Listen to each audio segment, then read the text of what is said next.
तो दोस्तों, एक और नया दिन और मैं बलजीत परमार हाजिर हूँ एक नई कहानी, एक नया किस्सा लेकर।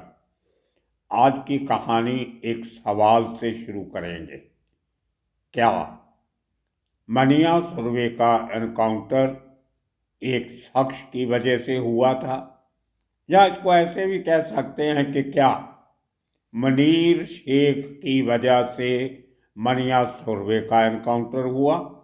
मुंबई का पहला एनकाउंटर 1982 में क्या कारण थे कि वो एनकाउंटर हुआ और क्यों हुआ? इसके पीछे एक लंबी कहानी है और कहीं ना कहीं वो सब के सब तार जाके जुड़ते हैं एक उस शख्स के साथ जिसका नाम था शेख मनीर।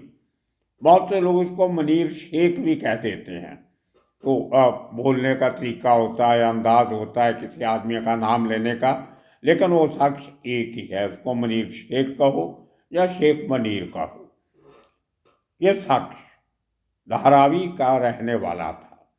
धारावी जो उस समय में एशिया का सबसे बड़ा स्लम था।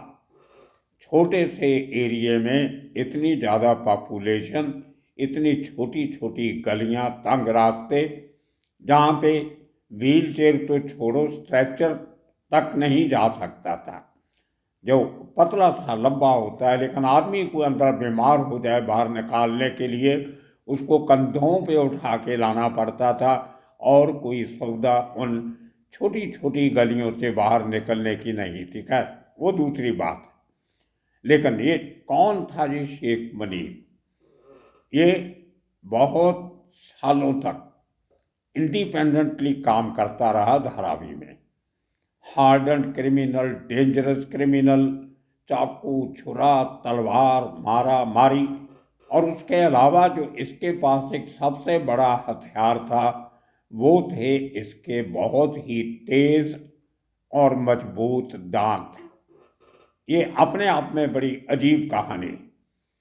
इसके पास कोई हथियार नहीं भी होता था तो ये अपने दांतों से इतनी बुरी तरह किसी को काटता था कि वो शख्स निढाल हो जाता था। जब अपने जवारों में, दांतों में किसी को पकड़ लेता था तो उसके पास छूटने का कोई रास्ता नहीं रहता था। इस किस्म का खूंखार आदमी जो हर किस्म के धंधे में हिस्सा मानता था। और धारावी एक मिक्स्ड पॉपुलेशन एरिया था, स्लम एरिया था। कोई बड़ी बिल्डिंगें, इमारतें, पक्का स्ट्रक्चर नहीं थे। दो चार बिल्डिंगों को छोड़ के जो सरकारी किस्म की इमारतें थी, जैसे स्कूल हुआ, डिस्पेंसरी हुई, या इस किस्म के स्ट्रक्चर। कुछ साथ में एक पुरानी मिल थी एक, जो बंद पड़ी थी, लेकिन एक एक करके उस मिल के हर हिस्से पे उन हटमैन ड्वेलर्स ने कब्जा कर लिया, और बहुत सारे धंधे वहाँ पे चलने लगे, जिनमें सबसे बड़ा कारोबार हुआ करता था चमड़े का। जानवरों की चमड़ी वहाँ पे लाके उसकी टैनिंग की जाती थी, और उसको कलर वलर करके चमड़ी सुखा के उसके जूते, पर्स, जैकेट्स, इस किस्म की चीज़ें बनती थी। और साथ में डाइज का, कलर डाइज का काम बहुत बड़े लेवल पे होता था। एक हिसाब से जितने लोग वहाँ रहते थे उनमें से 80% लोग अपने आसपास की छोटी मोटी जो फैक्ट्रीज थी, टैनिंग की, दूसरी फर्नीचर की, इलेक्ट्रिक इक्विपमेंट की, पापड़ बनाने की भी वहाँ पे बहुत बड़ा रिवाज था। एक कुंभार बड़ा था जहाँ मिट्टी के बर्तन बनते थे। तो कहने का मतलब ये कि बहुत किस्म के धंधे उस हटमेट कॉलोनी में चलते थे, जिसकी उस समय में पॉपुलेशन तकरीबन 10-12 लाख की थी। अभी उसको रीडेवलप करने का काम शुरू हो रहा था, लेकिन अचानक बीच में फिर रुकावट आ गई। बहुत बड़ी रकम से उसको रीडेवलप करने का ठेका मिला था गौतम अडानी को, लेकिन उसकी जो कंपनीज हैं वो बड़ी बुरी तरह शेयर मार्केट में मार खा रही हैं। शायद ये सौदा भी पूरा नहीं चलेगा। लेकिन बात करते हैं मनीर शेख की।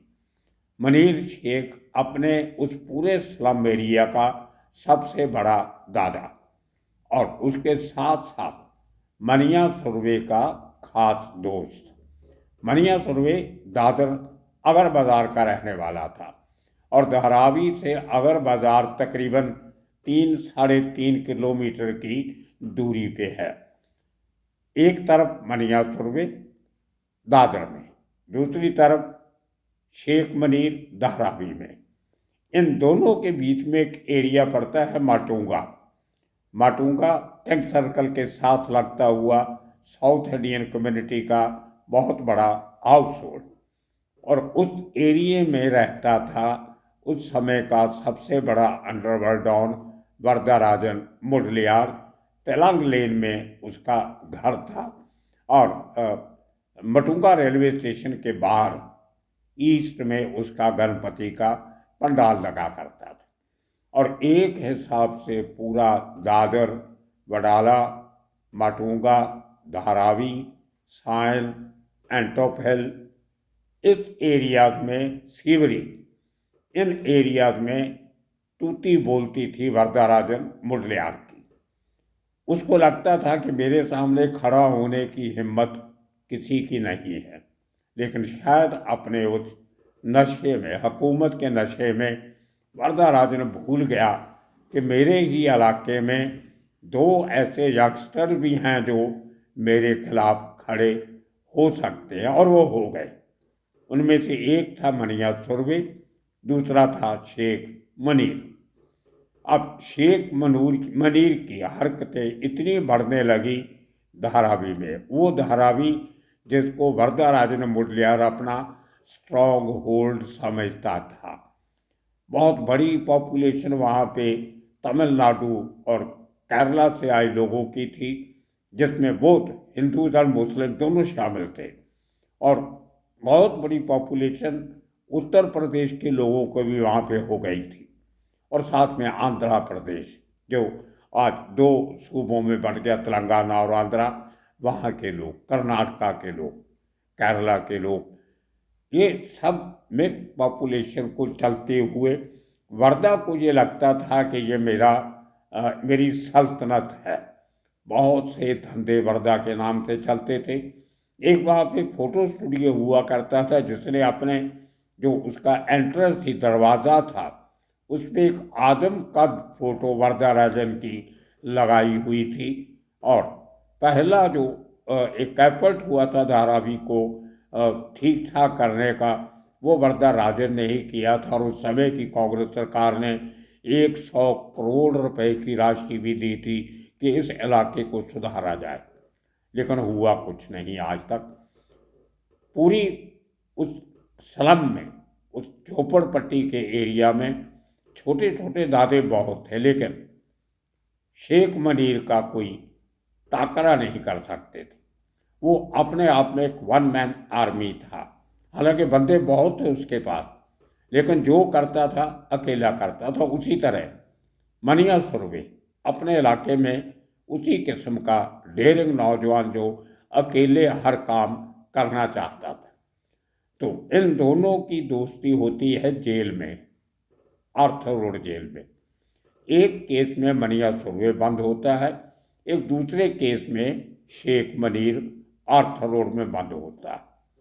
और इन दोनों को बंद करवाने में कहीं ना कहीं उन लोगों का हाथ था जिनकी शिकायत पे या जिनके साथ किसी टकराव की वजह से इन दोनों को जेल जाना पड़ा था।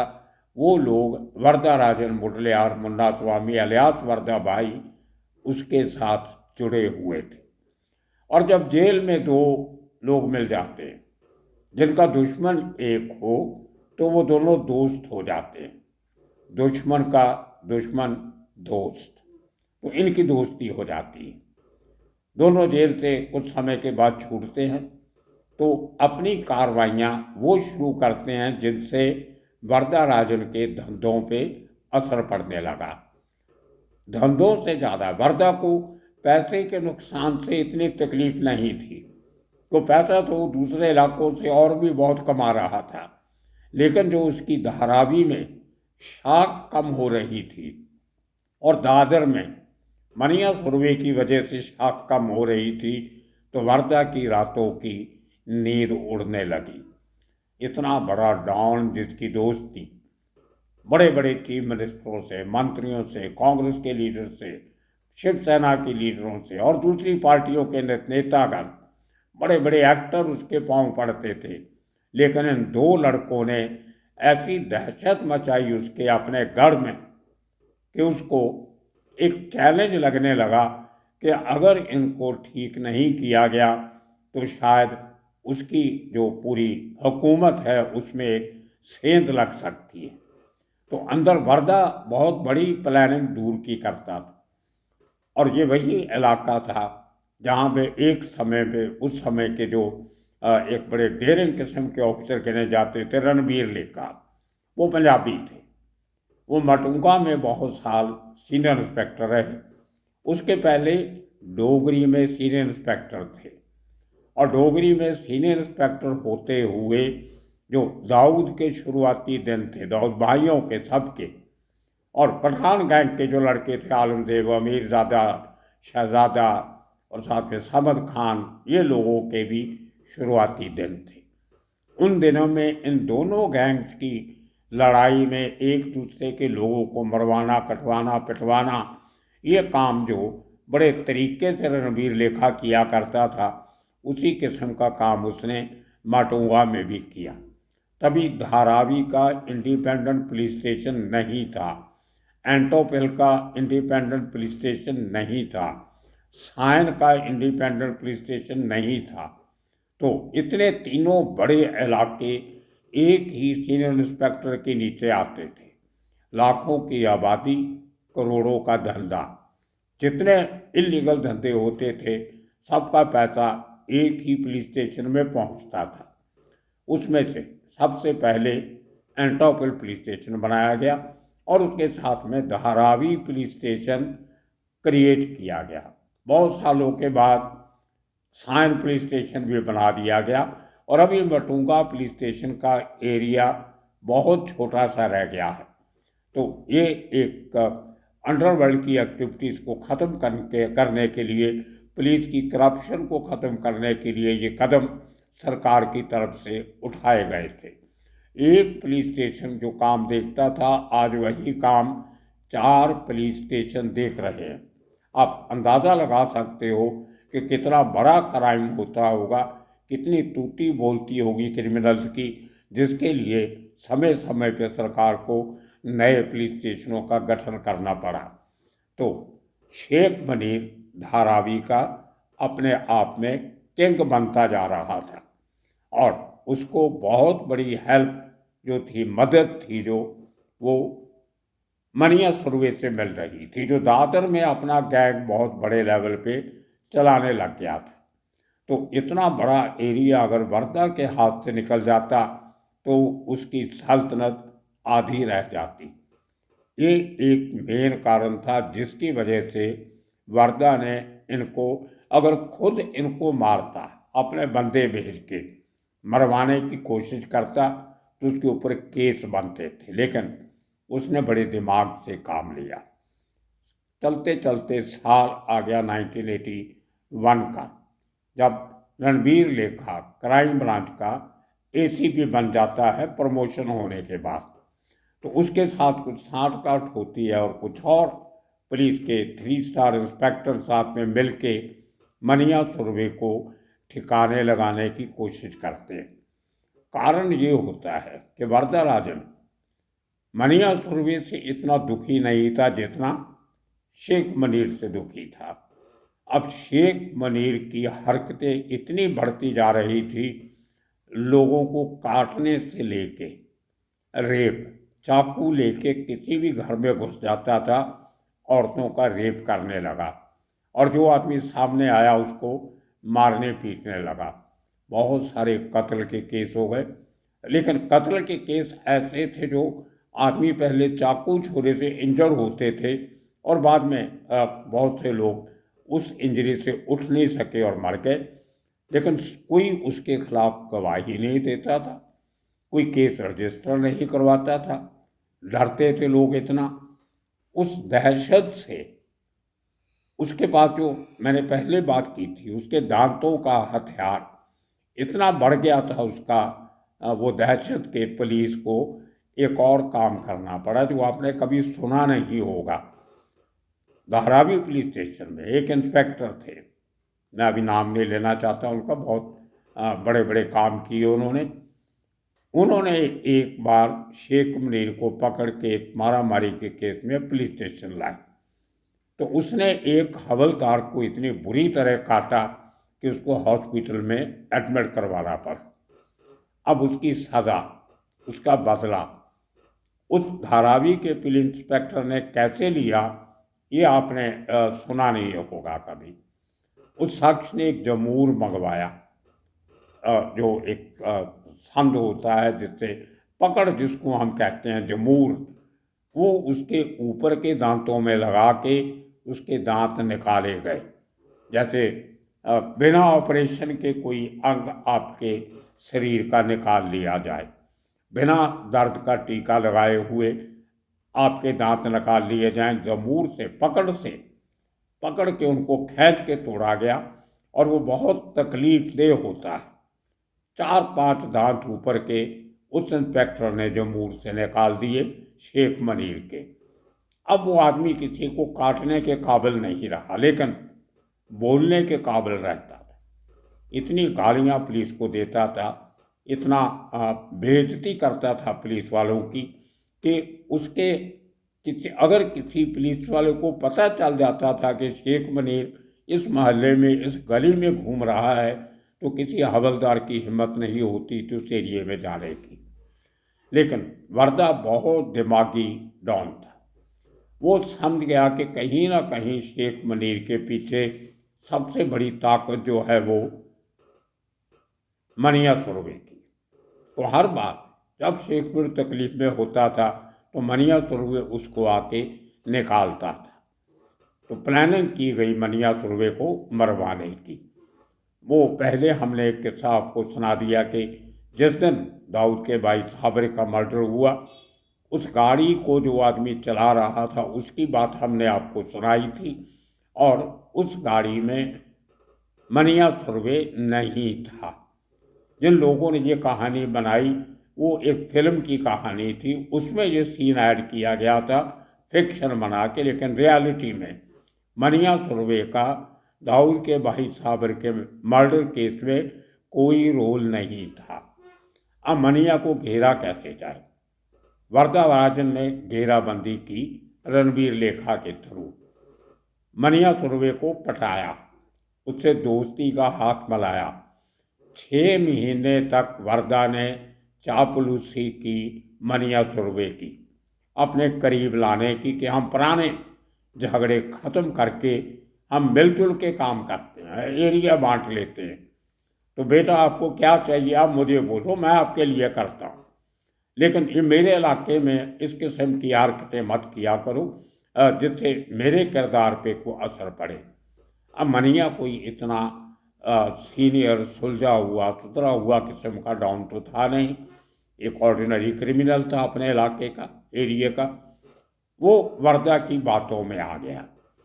वर्दा ने आहिस्ता आहिस्ता करके उसका यकीन जीता, उसको पैसे की मदद की, जब उसको कहीं घूमने जाना होता था अपनी गाड़ी भेज देता था। तो इस तरीके से उसका जो पूरा यकीन जीतना जिसको कहते हैं, उसने मनिया सुरवे का जीता। और जैसे मनिया सुरवे को उस उम्र में यंग एज में कॉलेज से निकल के पढ़ा लिखा लड़का दादा बन जाता है तो दूर की नहीं सोचता, इतना एक्सपीरियंस नहीं होता। क्राइम की दुनिया में भी एक्सपीरियंस बहुत ज़रूरी होता है। तो वर्दा के चक्कर में पूरी तरह उस जंजाल में, कॉन्स्पिरेसी में पकड़ा गया। तो मनिया सुरवे चाहते हुए या ना चाहते हुए वर्दा राजन की इस चाल में फंसता चला गया। और उस दिन जिस दिन उसका एनकाउंटर होता है 1982 में, उस एनकाउंटर में जिस गाड़ी में बैठ के उसको अपनी गर्लफ्रेंड के साथ घूमने जाना था खंडाला लोनावाला, वो गाड़ी किसी और की नहीं थी, वर्दा राजन ने ही भेजी थी फिएट कार। और साथ के साथ क्राइम ब्रांच को खबर कर दिया अपने आदमियों को कि इस गाड़ी में, इस कलर की गाड़ी में, इस नंबर की गाड़ी में मनिया सुरवे बडाला से निकलेगा और इसको क्या करना है आपको पता है। और उसके बाद क्या हुआ आप सब ने देखा, फिल्में भी बन गई, शूट आउट है लोखंड वाला, मुंबई में अंडरवर्ल्ड के साथ पहला एनकाउंटर। लेकिन उसके साथ मरने के बाद उसके शेख मनीर ने पुलिस का, वर्दा का पीछा नहीं छोड़ा। वो जिस शख्स ने मनिया सुरवी को गोली मारी थी, इसहाक बागवान, जो तभी सब इंस्पेक्टर थे, बाद में एसी रिटायर हुए, उनको रोज नाम बदल के, अपना टेलीफोन नंबर बदल के उनके घर पे, ऑफिस में फ़ोन करके गालियां देना, उनके बच्चों को, बीवी को धमकाना कि आपने मेरे दोस्त को मारा है, मैं आपको नहीं छोड़ूंगा। तो तभी ये मोबाइल फ़ोन वगैरह तो हुआ नहीं करते थे, किसी पब्लिक टेलीफोन पे जाके क्राइम ब्रांच में फ़ोन करना, उनको कहना कि मेरी इसहाक बागवान से बात करवाओ, उन्होंने कहना वो नहीं है तो उनको गालियां देनी, कि उसको भी गालियां देनी। इस तरीके से मेंटल टॉर्चर शुरू किया शेख मनीर ने एक इसहाक बागवान का। यहाँ तक कि एक दिन उसके घर पे अपने 2 आदमी भेज दिए इसहाक बागवान के घर पे। हालांकि उसने अपनी पत्नी को, बच्चों को बोल रहा था कि मेरी गैर हाजिरी में कोई भी आए तो दरवाज़ा मत खोलना। इसके 2 आदमी गए, उसके घर की घंटी बजाई और उसकी बीवी को धमकियां दे के घर में आए कि हमें सब मालूम है आपका पति कहाँ है, हम उसको नहीं छोड़ेंगे। तो यहाँ तक का टॉर्चर शुरू किया। लेकिन ये सब करने के बाद भी कोई ऐसी सबूत किसी के पास नहीं था कि ये सब काम शेख मनीर ही कर रहा है, पर अंदर से सबको पता था। अब एक पुलिस वाला दूसरे पुलिस वाला की मदद में आता है, तो क्राइम ब्रांच के बाकी ऑफिसर अगर यही एनकाउंटर इसका इसहाक बागवान ने किया होता तो शायद कहीं ना कहीं एलिगेशन लगनी शुरू हो जाती कि एक ही ऑफिसर ने 2 दोस्तों को कैसे मारा। कहीं ना कहीं उंगलियां वरदराजन तक उठने लगती थी। उससे बचने के लिए इंफॉर्मेशन इकट्ठी की गई कि शेख मनीर कहाँ रहता है। तब तक वो धारावी छोड़ के, जो उसका स्ट्रॉन्ग होल्ड था, वो वहाँ से काफ़ी दूर जाके वेस्टर्न स्वर्ग में यारी रोड वर्सोवा में टेम्परेरी ठिकाना बना के घूमने लगा। एक सेकंड हैंड बुलेट मोटरसाइकिल खरीदा और यारी रोड पे एक एरिया में, जहाँ पे बड़े फिल्म इंडस्ट्री से जुड़े हुए लोगों के घर थे, जिनमें ये कोइंसिडेंस भी हो सकता है कि वो शख्स जिसने ये फिल्म बनाई थी, वो producer shootout at Wadala, Sanjay Gupta, उसके घर के बिल्कुल नज़दीक इस आदमी का एनकाउंटर हुआ। हालांकि फिल्म तो बहुत बाद में बनी है, एनकाउंटर पहले हो गया था। वहाँ पे इस आदमी को क्राइम ब्रांच की एक टीम, जिसके इंचार्ज थे उस समय के सब इंस्पेक्टर शिवाजी सावंत, उनके साथ उनका चहेता हवलदार राउत और एक और भी ऑफिसर थे, उनका नाम मुझे याद नहीं आ रहा अभी। ये तीनों लोगों ने उसको उस यारी रोड पे घेरा। इसके पहले कि उसको कहते कि तुम सरेंडर करो या अपने आप को हमारे हवाले कर दो, उसने अपना मोटरसाइकिल पूरी स्पीड से इन ऑफिसर के ऊपर चढ़ाने की कोशिश की। लेकिन उसके पहले शिवाजी सावंत सब इंस्पेक्टर ने गोली चलाई और इसको मार दिया। अब 2 दोस्त जिन्होंने तहलका मचा के रखा था 2 इलाकों में, वरदराजन के नाक में दम करके रखा था, वो दोनों दोस्त पुलिस के साथ एनकाउंटर में मारे गए। तो जो हमारा सवाल था, जहाँ से किस्सा शुरू हुआ था, क्या मनिया सुरवे के एनकाउंटर के या उसको मरने के पीछे जो कारण हैं, उनमें से सबसे बड़ा कारण कहीं शेख मनीर तो नहीं था, जिसने पुलिस को और वर्दा को इतना तंग करके रखा था। उसका बदला लेने के लिए मनिया सुरवे का मर्डर हो गया। कॉन्स्पिरेसी बहुत दूर तक जाती हैं। जैसे मैंने कहा था, बहुत सारे पुराने ऑफिसर एक बार फिर टच में आ रहे हैं। नई नई बातें उस समय के अंडरवर्ल्ड से जुड़ी सामने आ रही हैं। उनमें से आज का ये किस्सा है। तो आने वाले दिनों में और किस्से कहानियाँ लेके फिर हाजिर होंगे। तब तक के लिए आप सबका शुक्रिया, धन्यवाद।